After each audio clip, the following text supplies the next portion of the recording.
నమస్తే అన్న, అందరికీ నమస్కారం. అమెరికా మరియు ఇరాన్ మధ్య మనం చూసుకుంటే చర్చలు విఫలమయ్యాయని చెప్పేసి అమెరికా వైస్ ప్రెసిడెంట్ ప్రకటించారు.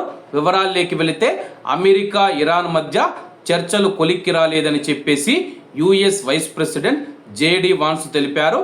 పాకిస్తాన్లో చర్చల అనంతరం ఆయన మీడియాతో మాట్లాడారు. మా షరతులను ఇరాన్ అంగీకరించడం లేదు. ఇరాన్ నుంచి సానుకూల నిబద్ధత కనిపించాలి.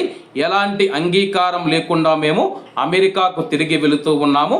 ఇది మాకంటే కూడా ఇరాన్కే బ్యాడ్ న్యూస్ అని ఆయన స్పష్టం చేశారనమాట. అలాగే 14 గంటల పాటు మనం చూసుకుంటే కానీ ఈ యొక్క చర్చలు జరిగాయన్నమాట.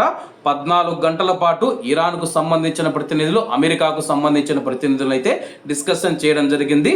నిపుణుల నివేదికలను ఇరుపక్షాల సాంకేతిక బృందాలు పరస్పరం మార్చుకున్నాయి. కొన్ని విభేదాలు మిగిలి ఉన్నప్పటికీ చర్చలు కొనసాగుతాయని చెప్పేసి అందరూ భావించారన్నమాట.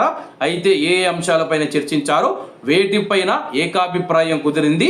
ఇరాన్ కండిషన్లపైన, షరతులపైన యుఎస్ ఎందుకు అంగీకరించలేదు, అలాగే అమెరికా పెట్టిన షరతులను ఇరాన్ ఎందుకు అంగీకరించలేదని చెప్పేసి పూర్తి వివరాలు అయితే రాలేదు.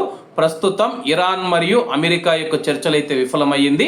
మరి డొనాల్డ్ ట్రంప్ అమెరికా అధ్యక్షుడు ఈ యొక్క చర్చలు విఫలమవడం పట్ల ఆయన ఎటువంటి ప్రకటన చేస్తారు? ఇరాన్ పైన దాడి చేస్తాడా, లేకపోతే మరొకసారి చర్చలకు పిలుపునిస్తారా లేదా అన్నది వేచి చూడాల్సి ఉంది.